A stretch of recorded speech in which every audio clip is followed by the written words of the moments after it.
अपने राज्य को आप संभालिए मुख्यमंत्री ममता बनर्जी जी। आपका राज्य अगर संभला रहेगा, बाकी राज्य अपने अपने राज्यों को देखेंगे। पर इस तरीके से बयान देना कि मेरा राज्य जलेगा तो बाकी राज्य भी जलेंगे, बिहार भी जलेगा, देश भी जलेगा, ये कैसी सोच है? क्या एक मुख्यमंत्री के पद पर बैठे हुए व्यक्ति को शोभा देता है कि वो हमारे देश के जलने की सोच रखें, हमारे देश के प्रदेशों को जलाने की सोच रखें?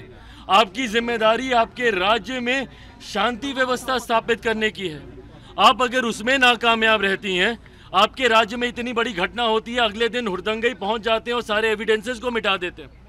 आपने अपने राज्य में एक ऐसी व्यवस्था आपने स्थापित की है जहां पे पॉलिटिकल कैडर को आप सरकारी व्यवस्था का हिस्सा बनाती हैं, और वो लोग जब उनमें कमी पाई जाती है, भाई कौन था ये व्यक्ति जिसने इस तरीके की घटना को अंजाम दिया? कैसे उसको इतना एक्सेस मिला हुआ था? कैसे उसको इतनी छूट मिली हुई थी, जबकि उसके ऊपर डोमेस्टिक वायलेंस के इससे पहले इतने सारे चार्जेस थे? तो क्या ये आपके सरकार की, आपके सरकारी तंत्र की लापरवाही नहीं थी? और उसके बाद इस तरीके से दोषारोपण करना और दूसरे राज्यों को इस तरीके से धमकी देना, क्या ये एक राज्य के मुख्यमंत्री को शोभा देता है? ये इनकी कमजोरी को दिखाता है, इनकी विफलता को दिखाता है।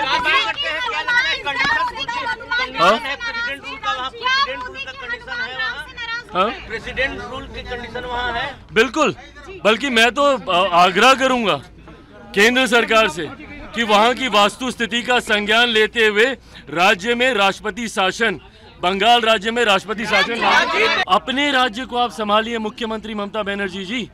आपका राज्य अगर संभला रहेगा, बाकी राज्य अपने अपने राज्यों को देखेंगे। पर इस तरीके से बयान देना कि मेरा राज्य जलेगा तो बाकी राज्य भी जलेंगे, बिहार भी जलेगा, देश भी जलेगा, ये कैसी सोच है? क्या एक मुख्यमंत्री के पद पर बैठे हुए व्यक्ति को शोभा देता है कि वो हमारे देश के जलने की सोच रखें, हमारे देश के प्रदेशों को जलाने की सोच रखें? आपकी जिम्मेदारी आपके राज्य में शांति व्यवस्था स्थापित करने की है। आप अगर उसमें नाकामयाब रहती हैं, आपके राज्य में इतनी बड़ी घटना होती है, अगले दिन हुड़दंगई पहुंच जाते हैं और सारे एविडेंसेस को मिटा देते हैं। आपने अपने राज्य में एक ऐसी व्यवस्था आपने स्थापित की है जहां पे पॉलिटिकल कैडर को आप सरकारी व्यवस्था का हिस्सा बनाती हैं, और वो लोग जब उनमें कमी पाई जाती है, भाई कौन था ये व्यक्ति जिसने इस तरीके की घटना को अंजाम दिया? कैसे उसको इतना एक्सेस मिला हुआ था?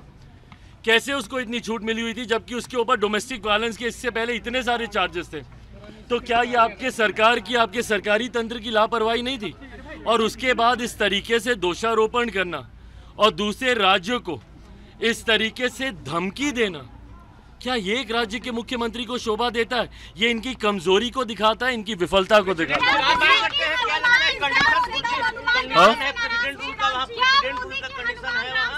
है। प्रेसिडेंट रूल की कंडीशन वहाँ है। बिल्कुल, बल्कि मैं तो आग्रह करूंगा केंद्र सरकार से कि वहां की वास्तु स्थिति का संज्ञान लेते हुए राज्य में राष्ट्रपति शासन, बंगाल राज्य में राष्ट्रपति शासन